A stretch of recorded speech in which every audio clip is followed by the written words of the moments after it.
नमः संस्कृताय। मैं नरेश कुमार एक बार फिर एचटेट दिसंबर 2025 के लिए वसंत तिल का छंद लेकर उपस्थित हुआ हूँ।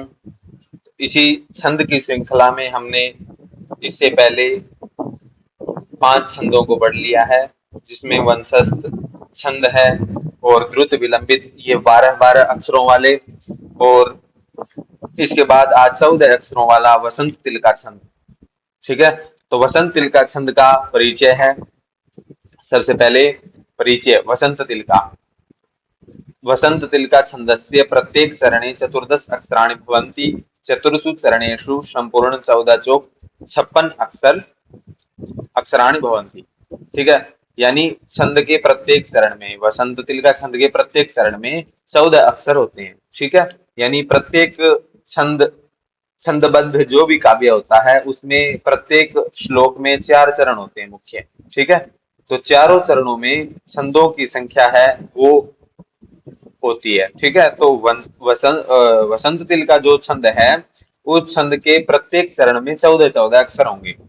ठीक है, तो इस प्रकार से चारों चरणों में यदि कुल मिलाकर पूछा जाएगा तो क्या होगा, 56 अक्षर होंगे। ठीक है, तो वसंत तिल का छंद का लक्षण है, तो लक्षण देखते हैं। उगता वसंत तिलका तब जा जगौगः। उगता वसंत तिलका तब जा जगौगः। अर्थात कह रहे हैं उगता अर्थात कहा जाता है, वसंत तिल का यानी वसंत तिल का छंद, जिसमें ता भ जा यानी तगण भगण जगण और जगऊ जगण और गुरु गुरु। ठीक है, तो कल प्रारंभ में हम शुरू से ही पढ़ते आ रहे हैं, एक सूत्र पढ़ा है हमने, जो हमने देखा ही है। ठीक है, क्या है सूत्र? य माता राज भान सलगा। ठीक है, इस सूत्र को अच्छे से याद कर लीजिएगा, समझ लीजिएगा। ठीक है, तो ह्रस्व दीर्घ दीर्घ दीर्घ ह्रस्व दीर्घ ह्रस्व ह्रस्व ह्रस्व और दीर्घ। ठीक है, तो ये 3-3 के जोड़े होते हैं। ठीक है, तो इसके बाद फिर ये होता है, ये पहले समझा दिया है मैंने। ठीक है, तो सबसे पहले जो छंद है वो क्या है, तगण है इस छंद में। ठीक है, सबसे पहले तगण होना चाहिए। तगण में क्या है, ताराज। ठीक है, यानी दीर्घ दीर्घ ह्रस्व, ये 3 मात्रा होगी सबसे पहले। ठीक है, और भगण में भानस यानी दीर्घ ह्रस्व ह्रस्व। ठीक है, तो ये भगण हो गया। ठीक है, और जगण, जगण में क्या होता है, ज भान, और फिर जगण में क्या होता है, जब आना है, तो अंत में 2 गुरु होते हैं। तो 3 6 9 12 और 2 14। तो इस प्रकार से कितने अक्षर होते हैं, 14 अक्षर होते हैं। ये हमने शुरू में ही देख लिया। ठीक है, परिचय के अंदर हमने देख लिया है कि 14 अक्षर होते हैं।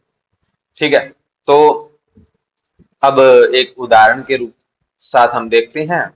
ये उदाहरण अभिज्ञान शाकुंतल के प्रथम अंक का है। ठीक है, अत्यंत प्रसिद्ध उदाहरण है। ठीक है, तो एक बार इसका आप पारायण करता हूँ और आप भी साथ साथ पढ़ने की कोशिश करिएगा। वाचं न मिश्रयति यद्यपि मध्वचोभिः कर्णं ददाप्यभिमुखं मयि भासमाणे कामं न तिष्ठति मदानन सम्मुखीनां भूयिष्ठमन्य विषया न तु दृष्टिरस्याः। तो ये अभिज्ञान शाकुंतल का श्लोक है, राजा दुष्यंत कह रहा है। ठीक है, शकुंतला के बारे में। तो अर्थ आप देख लीजिएगा, प्रथम अंक का 31वां श्लोक है। तो इस श्लोक को हम छंद वसंत तिल का है इसमें, और चतुर्थ अंक का पहला श्लोक है शायद वो, याते कतोस्त शिखरम पतिरोषधि नाम, उस श्लोक में भी वसंत तिल का छंद है। तो इनको आप 3-4 उदाहरणों को देख सकते हैं। ठीक है, तो इसको देखते हैं। सबसे पहले क्या था, हमने देखा सबसे पहले क्या होना चाहिए, तगण होना चाहिए। ठीक है, क्या होना चाहिए, तगण। तो तगण में क्या होता है, ताराज यानी दीर्घ दीर्घ ह्रस्व। तो दीर्घ दीर्घ ह्रस्व, तो आप समझ रहे होंगे अब क्योंकि पहले की छंदों की वीडियो देखी है आपने तो आप समझ सकते हैं। ठीक है, तो वाचम में च अनुस्वार है इसलिए ये दीर्घ हो गया, न ये ह्रस्व है ही। और फिर ये मी दीर्घ हो जाएगा, क्यों? क्योंकि आगे संयोगाक्षर आ रहा है। तो अब हम समझ गए, हम सीधे ही लगा सकते हैं। ठीक है, फिर स्र स, ठीक है, र, तो इसमें र ह्रस्व है, य ह्रस्व है, फिर ये ह्रस्व है, ये भी ये दीर्घ हो जाएगा, क्यों? क्योंकि आगे संयोगाक्षर आ रहा है। ठीक है, और इसके बाद ये द और य का मेल है। ठीक है, तो ये तो ह्रस्व होगा ही, और पी ये ह्रस्व है ही। मद में ये आगे द ह्रस्व आ रहा है, इसलिए ये दीर्घ आ गया। ठीक है, क्योंकि आगे ये अलंत अक्षर है।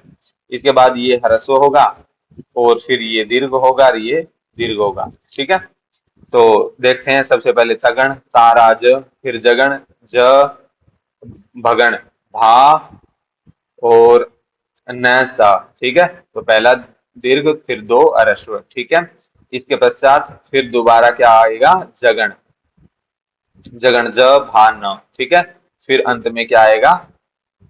जगण ज भा न। ठीक है, दो बार जगण, और एक बार क्या आएगा? शुरू में तगण। ठीक है, तो ऐसे देख सकते हैं, और अंत में दो गुरु बताए। ठीक है, तो ये दो गुरु आ गए। ठीक है, तो गुरु का मतलब दीर्घ होता है, तो ये दोनों भी दीर्घ हो गए। ठीक है, तो ऐसे ही हम इस आगे वाले इसको भी देख सकते हैं। कैसे? अ, जैसे कर्णम में क्या है? कर्णम का क, ये करणम। ठीक है, तो कर आधा है, इसलिए ये दीर्घ हो जाएगा। ठीक है, ये संयोग अक्षर है। और णम, ये दीर्घ हो जाएगा, क्यों? क्योंकि अनुस्वार अनुस्वार का है। ठीक है, अनुस्वार है, इसीलिए क्या हो जाएगा? दीर्घ हो जाएगा। ददाती में द ह्रस्व है, दा ये दीर्घ हो जाएगा, आगे संयोग अक्षर भी है। यह ह्रस्व हो जाएगा, ये भी ह्रस्व हो जाएगा, ये भी ह्रस्व हो जाएगा, और ये दीर्घ हो जाएगा, ये ह्रस्व हो जाएगा, ये भी ह्रस्व हो जाएगा, ये दीर्घ हो जाएगा, ये ह्रस्व हो जाएगा, और ये दीर्घ हो जाएगा, और ये दीर्घ हो जाएगा। ठीक है, वैसे अंतिम अक्षर होता है वो हमारी इच्छा के ऊपर आधारित होता है। जो छंद में आवश्यकता होती है उसको हम कंसिडर कर सकते हैं। ठीक है, तो इसमें देख सकते हैं हम पहले क्या, सबसे पहले तगण आया, फिर भगण आया।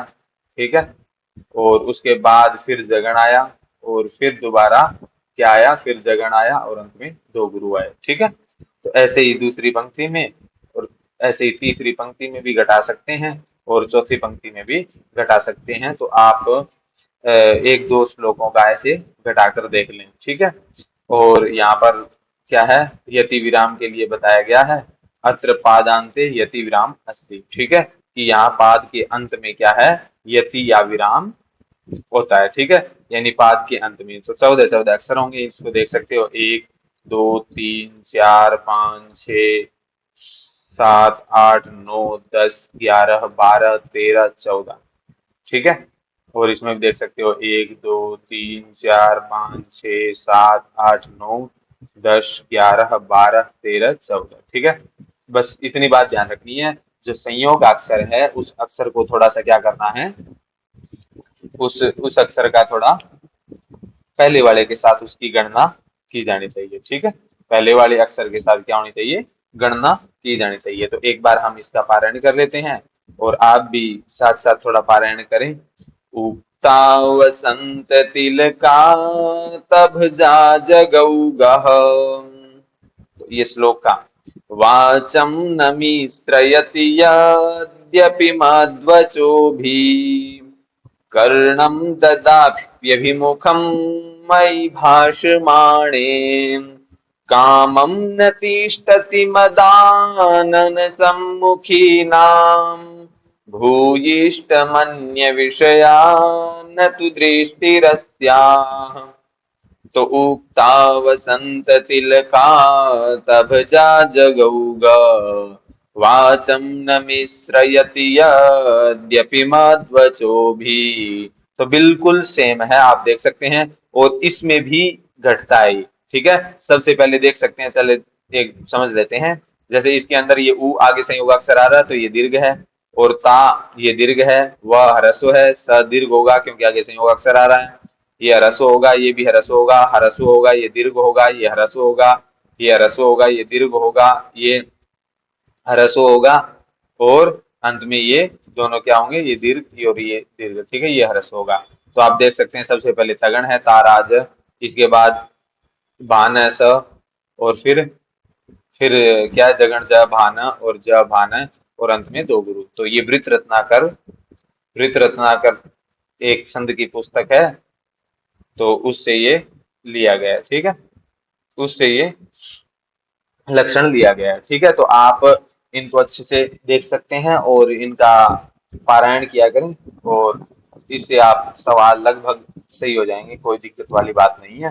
तो इसके बाद हम जल्दी ही जो छंद के प्रश्न उत्तर हैं उनको करेंगे। एक वीडियो में लगभग 40 के आसपास सवाल आए हुए हैं, उनको 40-45 जो भी सवाल है उनको हम एक वीडियो में कर लेंगे, और कोशिश करूंगा कि शीघ्र ही छंद का ये श्रृंखला है समाप्ति के बाद अगला विषय शीघ्र ही उपस्थित करेंगे।